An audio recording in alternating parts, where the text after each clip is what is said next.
नमस्कार, 10 कदम में आपका स्वागत है। मैं हूं अनुपम। सबसे पहले बात करेंगे प्रदेश की सबसे अहम और बड़ी खबर की। उन्नाव कांड से जुड़ी सबसे बड़ी खबर इस वक्त हम आपको बता रहे हैं। पीड़ित लड़कियों की मां का बयान सामने आया है। मां का कहना है कि लड़कियों के हाथ पैर नहीं बंधे थे, साथ ही उनके शरीर पर पूरे कपड़े थे। उन्नाव केस में अब तक की सबसे बड़ी खबर, लड़कियों के शरीर पर पूरे कपड़े थे। ये मां का बयान सामने आया। अभी हम आपको मां का बयान सुनवाएंगे। आप सुनिए किस तरीके से मां ने पूरी बात को बताया है।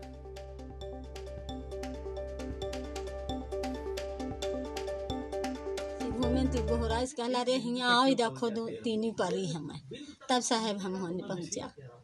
तो क्या तीनों वहीं मौके पे खत्म हो गई थी? कैसी हालत में देखी गई वहाँ? तब वो हमारी दो तो हालत में ज्यादा रहे हैं। दो जिंदा थी? दो जिंदा नहीं है, दो खत्म हो गई। हमारी लड़की जो है हाँ। उसके कहा श्वासा उसके चलत रहा श्वासा। खाली तो वह घर नहीं रहा है बस और कोई नहीं। बाकी दो वहीं मौके पे खत्म हो गई। हाँ वो हम खत्म है डगर में खत्म हो गए, पता नहीं कब खत्म है। अच्छा, क्या कैसी हालत में पाई गई? बंधी हुई पाई गई थी क्या? साहेब हमको तो हमारी लड़की तो रुपट्टा खाली डाले रहा। तो दुपट्टा बंधा था या ओढ़े थी ऐसे? ऐसे डाले रहा साहेब, ऐसे डाले रहा साहेब। अच्छा, क्या लग रहा है किसी से कोई दुश्मनी गांव में आप लोगों तो की? साहेब हम किसी दुश्मन नहीं है, किसी इतना गांव इधर ख्यार पहेर पहुँची हमारी खेती माँ है बाजित जगदीशपुर में हमारे पंचे जगदीशपुर में केले दुकेले सब काटा बिने जावे तो कोई नहीं है। तो क्या तीनों एक साथ डेली जाती थी?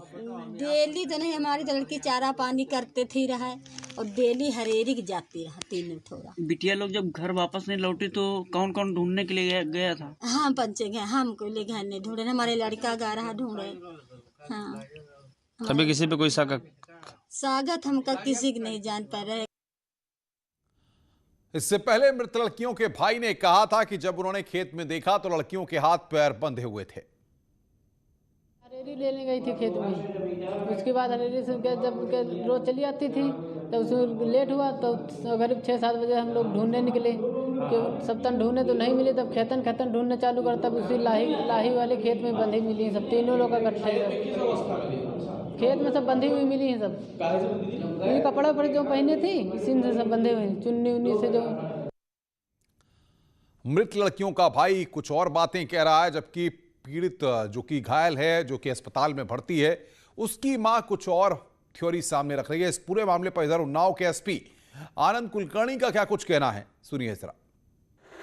अभी हम सभी लोगों के उसमें स्टेटमेंट रिकॉर्ड कर रहे हैं। इसमें एक पीड़ित लड़की थी, उसके मां के द्वारा ये बात बताई गई है, अपना स्टेटमेंट दिया है, जिसमें उसके द्वारा बताया गया था कि लड़कियाँ जो है वहाँ पर अचेत पड़ी हुई थी और किसी के हाथ नहीं बंधे थे, ये बात बताई गई है। अभी इसमें सभी के स्टेटमेंट्स हम रिकॉर्ड करेंगे और उसके अनुसार जो है सभी लड़कियों पर छानबीन करके आवश्यक कार्रवाई करेंगे। तो यहां पर 3 लड़कियां, जिनमें से 2 लड़कियों की मौत हो चुकी है, एक लड़की का कानपुर में इलाज चल रहा है। खेत में चारा लेने के लिए तीनों लड़कियां गई थीं। इस वक्त की सबसे बड़ी अपडेट इस पूरे मामले में यह है कि जो अस्पताल में जिस बच्ची का इलाज चल रहा है उसकी मां का बयान सामने आया है। उसने कहा कि बच्ची के हाथ पैर नहीं बंधे हुए थे, यानी कि जो मृत लड़कियां हैं उनके भाई का जो स्टेटमेंट सामने आया था, उसने कहा था कि बहनों के हाथ पैर बंधे हुए थे। तो सवाल कई खड़े होते हैं, क्या सिर्फ 2 लड़कियां जो कि मृत हैं हुई हैं उनके हाथ पैर बंधे हुए थे? क्योंकि जो घायल लड़की है उसकी मां कह रही है कि मेरी बेटी के हाथ पैर नहीं बंधे हुए थे। ऐसे में उन्नाव कांड का सच क्या है? ये 3 तस्वीरें इस वक्त हम आपकी स्क्रीन पर दिखा रहे हैं। 2 लड़कियों के शव मिले हैं, एक लड़की की हालत गंभीर है, गांव में भारी फोर्स को तैनात किया गया है।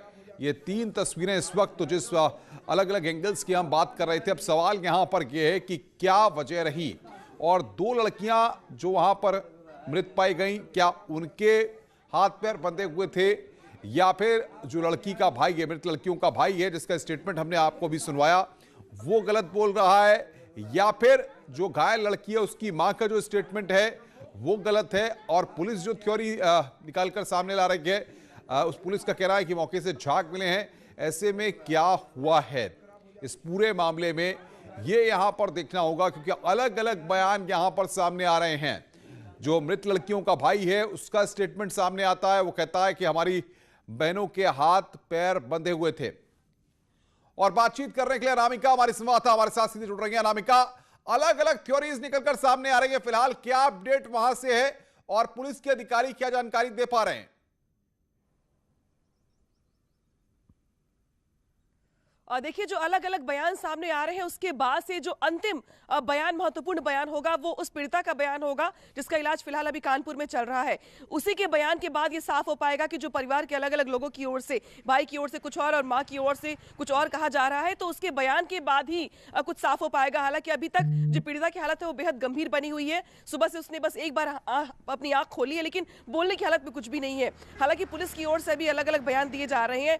फॉरेंसिक टीम जो थी वो मौके पर जाकर के जो सबूत थे वहां से वो इकट्ठा करके जा चुकी है। पूरे गांव में सन्नाटा है, पूरे गांव में इस मामले पर कोई भी कुछ भी बोलने को तैयार नहीं है। एक बुआ और दो भतीजियां, चचेरी भतीजियां, एक ही परिवार की 3 लड़कियों के साथ, 3 महिलाओं के साथ इतनी बड़ी घटना हो जाना वाकई में झकझोर देने वाली घटना है। लेकिन जो पुलिस की जांच है वो इर्द गिर्द घूम रही है कि क्या वाकई में बिल्कुल अनामिका, हम आएंगे आपके पास, आप बने रहिए हमारे साथ। अमित गंजू भी हमारे साथ कानपुर से जुड़ रहे हैं। अमित, अगर कानपुर की बात करें, पीड़ित लड़की का वहां पर इलाज चल रहा है, उसकी हालत फिलहाल कैसी है और क्या बातें निकलकर सामने आ रही हैं? देखिए अनुपम, मैं आपको बताना चाहूंगा कि 3 अलग अलग स्टेटमेंट्स, पुलिस का अलग, पीड़िता के भाई का अलग और उसकी मां का अलग। अब ये कहीं ना कहीं तो जांच का विषय है। अब जब से ये प्रकरण हुआ उसके बाद से अस्पताल में पूरा घमे घमे का माहौल। इस वक्त मेरे साथ पूर्व सांसद कानपुर की सुभाषिनी अली जो खुद यहाँ पहुंची हैं, उनसे, मैम आप यहाँ किस लिए आई हैं? मैं इसलिए आई हूँ क्योंकि आज सुबह सुबह ही पता चला कि ये बहुत ही विभत्स घटना हुई है उन्नाव में, कि खेत में 3 लड़कियां पाई गई। जैसा कि कहा गया है 2 उसमें से मर चुकी थी, एक बहुत सीरियस कंडीशन में है, वो यहाँ रीजेंसी में लाई गई है। काफ़ी टाइम लगा पता लगाने में कि वो है कहाँ, और अलग अलग तरह के बयान आ रहे हैं। जो भाई का बयान मैंने देखा कि लड़की के हाथ पैर बंधे हुए थे। पुलिस का बयान है कि वो वहाँ से हटा दी गई थी, इसलिए वो बंधी हुई नहीं थी। उनके शरीर पर कोई इस तरह का निशान नहीं है कि उन पर कोई हमला हुआ हो। मुंह से फेना निकल रहा था जैसे कि जहर खिला दिया गया है।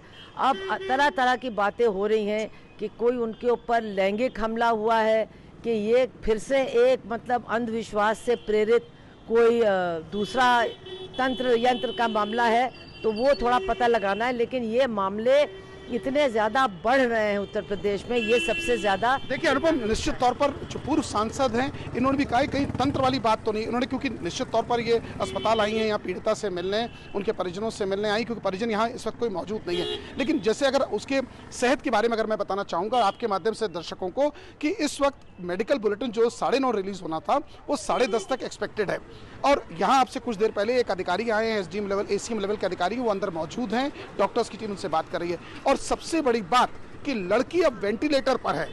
ICU में जो लड़की है वो वेंटिलेटर पे है। उसके पैरामीटर्स जो अच्छे साइंस नहीं दिखा रहे हैं, क्योंकि चाहे उसके ऑक्सीजन लेवल की बात की जाए, चाहे उसके ब्लड प्रेशर की बात की जाए, चाहे उसकी हार्ट बीट की बात की जाए, क्योंकि कहीं ना कहीं डॉक्टर्स अभी तक ये नहीं बता पा रहे हैं कि पॉइजनिंग है कि नहीं।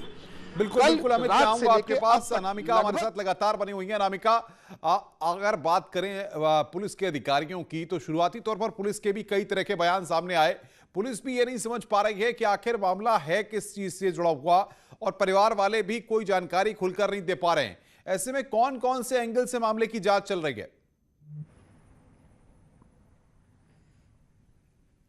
देखिए, 2-3 मामले यहाँ पर जो एंगल है वो दिखाई दे रहे हैं पुलिस की जांच के लिए खास तौर पे। हालांकि जो फॉरेंसिक टीम जब गई थी मौके पर तो उसने कुछ चीजें वहां से कलेक्ट की हैं। किसी लड़की का वहां पे दुपट्टा पड़ा हुआ था और बाकी जो छोटी छोटी चीजें। हालांकि उसकी मां का कहना है कि लड़कियां जब चारा खिलाती थी शाम को गाय भैंसों को, उस वक्त वहां पर नहीं थी, और जब ढूंढा गया तो बुआ और दोनों भतीजियां एक जगह पे पड़ी हुई मिली पेड़ के नीचे। लेकिन माँ ये कह रही है बार बार कि दुपट्टा गले में नहीं था। लेकिन यहाँ पर बात जरूर सामने आ रही कि जो भाई है जो मौके पर गया हुआ था उसने ये जरूर बताया है कि लड़कियों के हाथ पैर बंधे हुए थे। एक बहुत ही ज्यादा हैरान करने वाली घटना यह है कि तीनों जो परिवार की महिलाएं हैं, तीनों लड़कियां एक ही परिवार की हैं। तो तंत्र मंत्र से जुड़ा मामला इसलिए कहा जा रहा है क्योंकि हो सकता है कि किसी के साथ ऐसी स्थिति हो कि जब वो सुसाइड करे, हो सकता है कि कोई उसका प्रेम प्रसंग का मामला हो या बाकी कोई परेशानी दिक्कत हो इसके जीवन में। लेकिन तीनों महिलाओं के जीवन में एक ही तरीके की परेशानी हो, एक ही तरीके की दिक्कत हो, जिसका एकमात्र इलाज सिर्फ सुसाइड करना हो, यह समझ में नहीं आता और शायद इसीलिए कल भी मौके पर बड़े आला जो अधिकारी थे वो पहुंचे हुए थे और आज भी इस बात पर सभी की निगाहें टिकी हुई हैं कि जो पोस्टमार्टम रिपोर्ट होगी दो लड़कियों की, जो मृतक लड़कियां हैं, उनके पोस्टमार्टम रिपोर्ट से भी बहुत सारी बातें साफ हो जाएंगी, जो कि 1 घंटे के बाद होने वाला है कि आखिर मौत हुई कैसे है, क्या जहर से मौत हुई है या जहर खिलाने से पहले या खाने से पहले कोई हमला किया गया। बिल्कुल अनामिका बने रहिए हमारे साथ। अमित गंजू भी बने हुए हैं। अमित, अस्पताल के डॉक्टर से आपने बात की होगी, फिलहाल पीड़ित लड़की की हालत कैसी है और जाहिर तौर पर पुलिस के अधिकारी भी जल्द चाह रहे होंगे कि लड़की की हालत बेहतर हो तो बयान दर्ज हो सके और पता लग सके कि आखिर हुआ क्या था। देखिए अनुपम, आपके 2 सवाल हैं। एक तो अस्पताल प्रशासन से क्या बात हुई। अस्पताल प्रशासन की अगर बात की जाए तो वो कुछ भी चीज़ मीडिया से डिस्क्लोज नहीं करना चाह रहा है। उसका साफ कहना था पहले 9:30 बुलेटिन रिलीज होना था, फिर 10:30 तक की बात की जा रही है। जैसे कि मैंने आपको पहले बताया, अपने कैमरामैन से कहूँगा पहले तो हॉस्पिटल के बाद का दृश्य दिखाएं। यहाँ पूरी तरीके से इस गेट को बंद कर दिया गया है और अब यहाँ इन्होंने अपनी सिक्योरिटी लगा दी गई है। स्पेशली मीडिया के लिए बैन हुआ पड़ा है और इसके ठीक अंदर पुलिस का फोर्स है जो नाव से आया हुआ है, उसको लगा दिया गया है। जो ओपीडी के पेशेंट्स हैं उनको भी अब पूछताछ करके लेफ्ट हैंड साइड पे बिठाया जा रहा है। यानी कहीं ना कहीं सुरक्षा, अस्पताल प्रशासन ने अपनी सुरक्षा रखी है कि आउटसाइडर्स वही एंटर कर पाएंगे जिनको डॉक्टर्स का प्रिस्क्रिप्शन है, डॉक्टर्स अलाउड। यानी कहीं ना कहीं ये सब चीजें डिस्क्लोज नहीं हो रही हैं। और दूसरी जहां तक की बात, यहाँ देखा अब राजनीति भी उस पर होने शुरुआत हुई। जैसे कि अभी पूर्व में सुभाषिनी अली पूर्व सांसद पहुंची है, उससे पहले कुछ समाजवादी पार्टी के लोग पहुंचे थे। यानी अब इसमें अब अधिकतर लोग राजनीति की रोटियां भी सेकने के लिए पहुंच चुके हैं अभी, जैसे बताया। और उसकी सेहत की अगर बात की जाए तो उसके कंडीशन अभी क्रिटिकल है, आईसीयू में है, वेंटिलेटर पर है और पैरामीटर्स। अमित, आप नजर बना के रखिए, अनामिका आप भी नजर बना के रखिए, आगे भी हम आपसे अपडेट लेते रहेंगे। तो अमित गंजू और अनामिका हमारे संवाददाता पल पल के अपडेट्स दे रहे हैं लगातार।